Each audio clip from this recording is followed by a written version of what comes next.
আবার ইউটিউবারদের পিছনে লাগা, মিডিয়ার পিছনে লাগা, আবার পুলিশ, থানা, পুলিশ, হ্যাঁ, অ্যাকাউন্ট ফ্রিজ।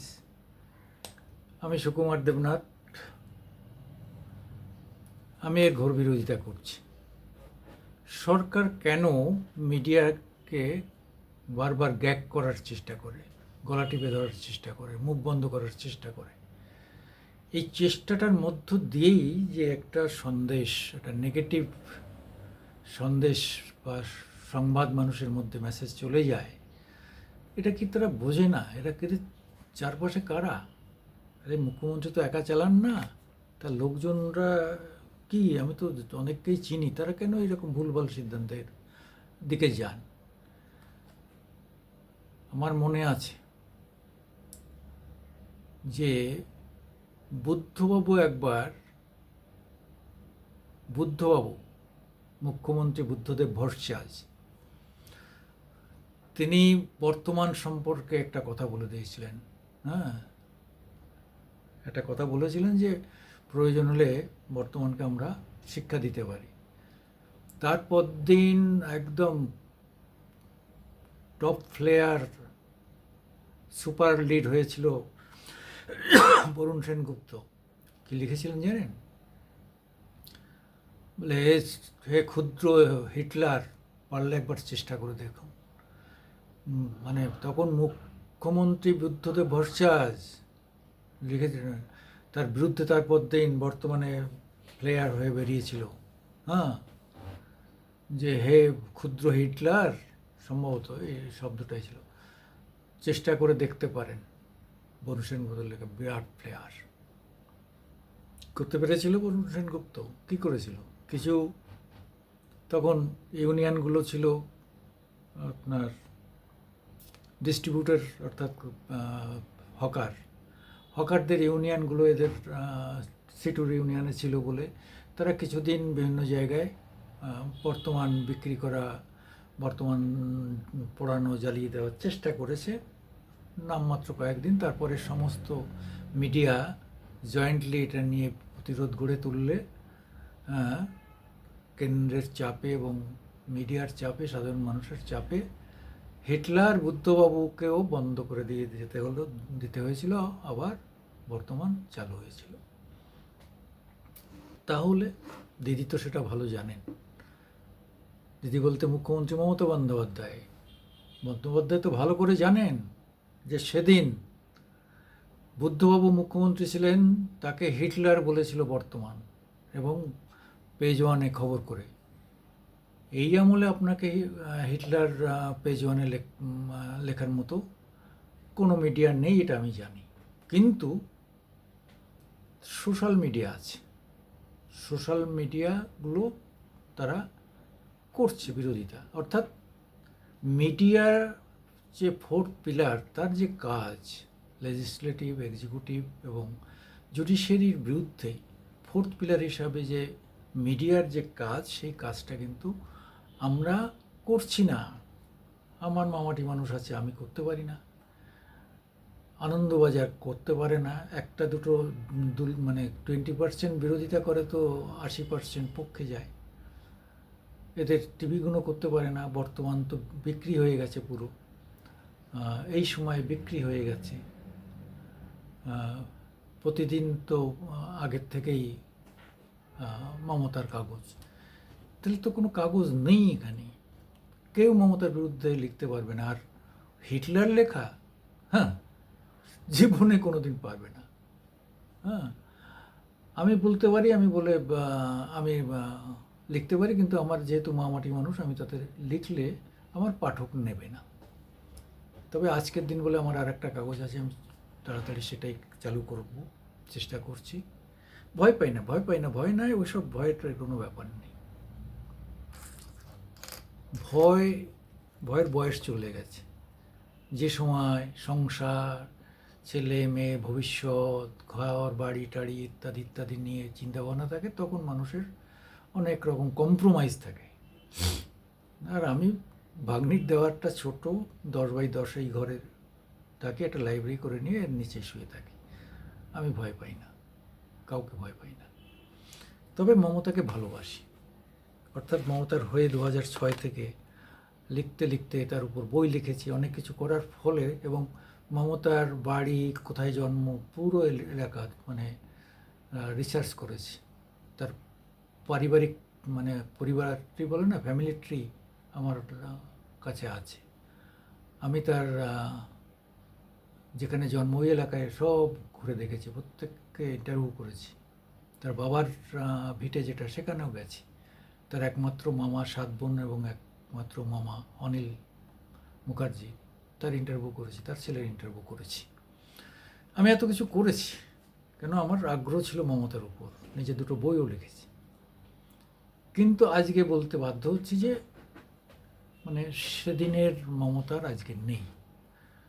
নেই মমতার একার দোষ নয়, মমতার চারপাশে যে লোকজনগুলো নিয়ে চলছেন, কিন্তু তাদের তো অনেককে চিনি, নাম বলছি না, তাদের তো আইএস আইপিএস অনেক ভালো ভালো মানুষকে চিনি। তারা অত্যন্ত অত্যন্ত মানে দক্ষ, কি বলবো, এদের সঙ্গে খুব ঘনিষ্ঠভাবে মিশে দেখেছি। তারা অত্যন্ত দক্ষ, অত্যন্ত যোগ্যতা সম্পন্ন। আজকে তারা কেন গাইড করতে পারছেন না? নাকি তারাও এটা চাইছেন এইভাবে? কিন্তু আজকে বলুন তো, আজকে শফিকুলের একটা ইউটিউবে তার ফ্রিজ করে দিতে হচ্ছে কেন? অ্যাকাউন্ট ফ্রিজ করে দিতে হচ্ছে কেন? প্রিয় বন্ধু মিডিয়া, শুদ্ধশীল, হ্যাঁ, তার বাড়িতে এত ঘন ঘন পুলিশের পাঠাতে হচ্ছে কেন? নোটিশ পাঠাতে হচ্ছে কেন? আরে বলতে দাও না, ওরাও বলুক। ওরা বলছে বলেই কিন্তু আজকে পরিমাপ হচ্ছে। আজকে 10-11টা যে ইউটিউব মমতার বিরোধিতা করছে, নগ্নভাবে করছে। আমি বলছি যে তারা হয়তো মিডিয়ার নিয়ম নীতি অনেক কিছু মানছে না, কিন্তু তবুও বলছি যে তারা বিরোধিতা করছে বলেই আজকে বোঝা যাচ্ছে যে মমতা এবং তার সরকারের মানদণ্ডটা কোন দিকে ঝুঁকে আছে, বামে না ডাইনে। এরা কিন্তু পাল্লা, এরা কিন্তু তুলাদণ্ড, মিডিয়া তুলাদণ্ড। মিডিয়া সেই জায়গাটা দেখতে হবে। মিডিয়ার মাইনাস এবং সরকারের প্লাস, এই দুটো মিলে যদি দেখা যায় যে সরকারের প্লাস বেশি হয়ে গেছে, সেই সরকার ভালো। যদি দেখা যাচ্ছে যে মিডিয়ার মাইনাসটা বেশি ডেবে গেছে, তাহলে বুঝতে হবে যে সরকারের অবস্থা খারাপ। মমতা ব্যানার্জি, কেন তুমি তোমার নাম দিদি নষ্ট করছো? তুমি খোলসা বেরিয়ে আসো, তোমার কিসের দরকার? তুমি তো টাকা চাও না, পয়সা চাও না, কী হবে? সত্যি তুমি প্রচুর বই লিখেছো, সব তুমি লেখনি বলে অনেকে বলে, আমি তা মনে করি না। তোমার গদ্যের হাত ভালো না, পদ্যের হাত যথেষ্ট ভালো। আমার কাছে অন্তত 7টা গদ্য পদ্য মিলিয়ে রয়েছে। ইংরেজিগুলো তুমি লিখেছো কিনা আই হ্যাভ নো ডাউট, ইংরেজিরও রয়েছে। কিন্তু আমার একটাই বক্তব্য হচ্ছে যে তোমার উপলব্ধি অসাধারণ, একান্তে বই অসাধারণ। এটা যদি তুমি লিখে থাকো অসাধারণ, তাহলে বলবো গদ্যের হাত ভালো। কিন্তু অনেকে বলে একে ওকে দিয়ে লিখিয়েছো, আমি তার মধ্যে যাই না। তবে তোমার ক্রোকোডাইল আইল্যান্ড পড়লে মনে হয় যে খুব খুব কাঁচা হাতের গদ্য লেখা। তা ফলে আমি তোমার 2011 পর্যন্ত যত 32টা বই বেরিয়েছিল, দিল্লি থেকে পর্যন্ত আনিয়েছি, সব আমার কাছে। এই আমার এই পিছনে এই বইয়ের একদম এই এখান থেকে এই পুরো শাড়িটা তোমার, এই পাশের শাড়িটা পুরো দিদির বই। তোমার বিরুদ্ধে যারা লিখেছে সে বইগুলো আমি কালেকশন করেছি। তোমার উপর এতটা নজর, এখন নজর, কিন্তু তোমার কাছ থেকে 1 টাকার সাহায্য নিয়েছি যদি তুমি প্রমাণ করতে পারো, তারপর দিন আমি মিডিয়াই ছেড়ে দেবো, সাংবাদিকতা ছেড়ে দেবো। আমি হিন্দুস্তান টাইমসে সাংবাদিকতা করেছি, আকাশ বাংলার শুরু থেকে ছিলাম। আমি দৈনিক প্রতিবেদনে করেছি, হ্যাঁ, আমি সোনার বাংলাতে করেছি, অনেকগুলো ইটিভির শুরুতে আমি ছিলাম। হ্যাঁ, শুভাশিস মৈত্ররা পরে ঢুকলেন, অম্বরীশ ছিল তখন। যাই হোক, মানে একটা দীর্ঘকালের এই যে যোগাযোগ মিডিয়া থেকে দেখেছি যে একটা সময় তো মিডিয়া তোমাকে নিয়ে এত পাগলা, এত মানে উত্তাল কাজ করেছে, পাগলামি করেছে বলতে গেলে। মিডিয়া মানে বামেদের বিরুদ্ধে যদি তোমাকে মানে তুমি উঠো, তার কারণ হচ্ছে মিডিয়া। এই মিডিয়ার সাপোর্ট না পেলে তুমি কোথাকার কে? তোমাকে দুধ বিক্রি করতে হতো, ওই ওখানেই পড়ে থাকতে হতো। আজকে যে মিডিয়া তোমাকে তুলেছে, আজকে সেই মিডিয়াকে তুমি গ্যাগ করছো, তার মুখ বন্ধ করে দিতে চাইছো, তার গলা টিপে ধরতে চাইছো। এটা কীরকম জিনিস? বলতে দাও না, ওরা বলুক। ওরা যেটা বলছে সেটা মিলিয়ে দেখবে যে সেটার মধ্যে কতটা জল আছে, কতটা সঠিক। সঠিকটাকে রেকটিফাই করবে, জলটাকে ফেলে দেবে। তো ওদের তুমি অনেকবারই তো দেখেছো। আমাদের দেশে এখনও হাইকোর্ট, সুপ্রিম কোর্ট অত্যন্ত উদার।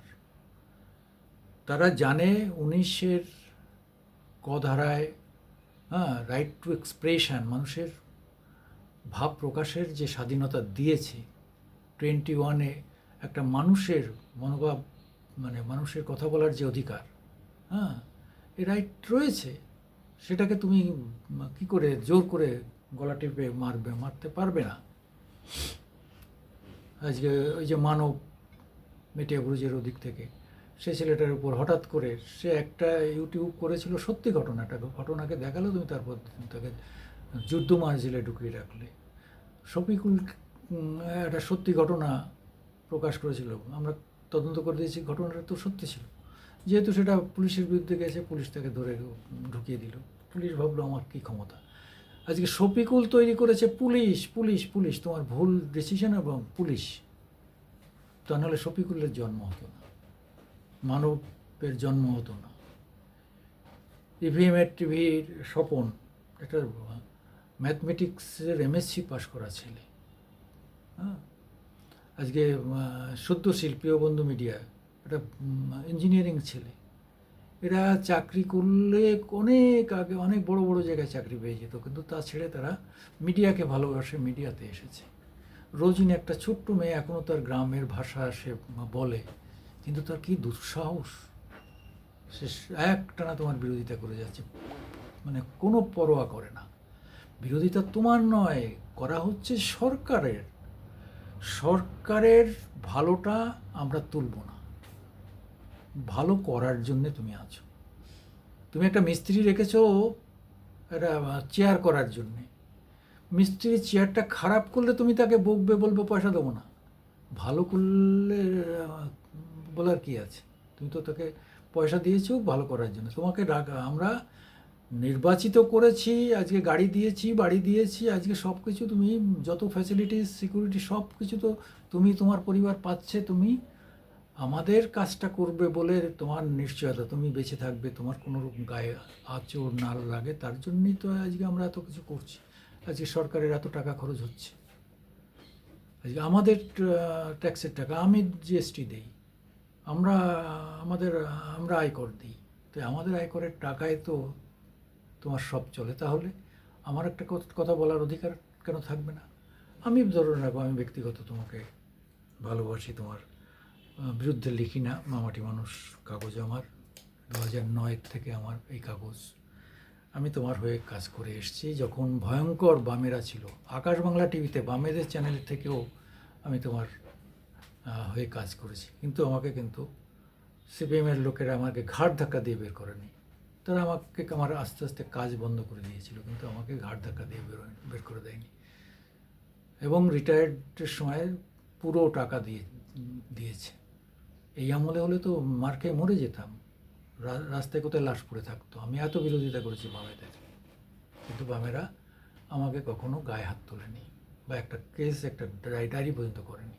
আমি প্রশংসা করছি না, তাদের হাজার ভুল, কিন্তু এইটুকু সহনশীলতা ছিল মিডিয়ার উপর। এই মিডিয়ার এই সহনশীলতা আমরা চাই ফিরে আসুক।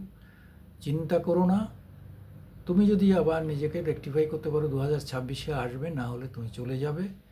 আমি লিখে দিতে পারি 2026-এর পরে তোমার মুখ কেউ দেখতে পাবে না, যদি না তুমি নিজেকে রেকটিফাই না করো, তোমার দলকে রেকটিফাই না করো। এখনও কিন্তু মমতার উপর মমতা আছে আছে আছে। যে গালাগাল দেয় সেও আড়ালে বলে দিদি।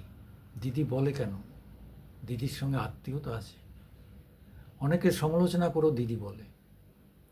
ফলে এই আত্মীয়তাটা আবার ঘুরিয়ে আনতে হবে তোমাকে, তাহলে 26-এ তুমি টিকবে। না হলে বাংলার মানুষকে চেনো না, খুব ধৈর্য, কিন্তু যেদিন উল্টিয়ে দেবে 2011-তে বামেরা বুঝতে পারেনি যে তাদের এরকম হবে। 48 ঘন্টার আগে আমার দুজনের সঙ্গে বাজি হয়েছিল। বিমান বসু বলেছিলেন আমরা যত কমই পাই 168টা পাবো। আমি বলেছিলাম শুধু 68টা পাই কিনা তাই দেখো। সে বন্ধুরা এখনও বেঁচে আছে। আমিও বলে দিচ্ছি যে 2026-এ তুমি থাকবে না, যদি না তুমি নিজেকে রেকটিফাই করো। এখন বলছি না তুমি চলে যাবে, বলছি তোমার চলে যাওয়ার আশঙ্কা আছে। কেন আছে সেটাও বলে দেবো। অনেক পাপ জমে আছে, 2026-এ এসে তার হিসাব হবে। বহু পাপ জমে আছে, সেসব আরও অনেক কিছু জানি, সেগুলো বলিনি। তোমার বাড়ির বহু লোকের বিরুদ্ধে এখনও তারা পালিয়ে আছে, সেই লোকগুলোর মুখ সামনে আসছে না। অনেক ঘটনা আছে। আমার একটাই অনুরোধ, আমি মামাটি মানুষটা চালাই, তোমার বিরুদ্ধে লিখতে পারি না, এটা আমার মানে অপদার্থতা। আমি যে কেন এই নামটা নিয়েছিলাম, আজকে আমি আমার যা পুঁজি ছিল সব শেষ করেছি। তুমি আমার ব্যাঙ্ক অ্যাকাউন্ট থেকে এভরিথিং চেক করতে পারো। আমার পরিবারের যতজন আছে সবার ব্যাঙ্ক অ্যাকাউন্ট তুমি চেক করে দেখতে পারো। কিন্তু মমতা নামটা শুনলেই, দিদির নামটা শুনলেই আমার এখনও চোখে জল আসে, মনে একটা ভালোবাসা আসে। এবং আমরা চাই দিদি দীর্ঘজীবী হোক, দিদি ভালো হোক, দিদি সরকারে থাকুক। নমস্কার, আমি সুকুমার দেবনাথ আপনাদের সামনে বারবার আসি। আপনারা আমাদের একটু লাইক দেবেন, শেয়ার করবেন, এবং যত পারেন গালাগালি দেন, তাতে কিছু যায় আসে না। যার ভালো লাগবে না গালাগালি দেবেন, সেটাও তার রাইট। এই তো আমি আগে একটা করেছিলাম, আমাকে চটি চাটা অনেকে বলেছে।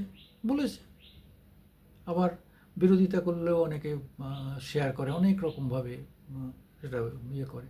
হতেই পারে, মানুষের বলার অধিকার আছে, তাকে বলার সুযোগ দিতে হবে। দেখতে হবে বেশি লোক কি বলছে, সেইটাই আমাকে, যদি বেশি লোক বলে আমাকে নিশ্চয়ই নিজেকে রেকটিফাই হতে হবে। তা না হলে আমি আমার মতো চলব। আসছি, আবার দেখা হবে আপনাদের সঙ্গে।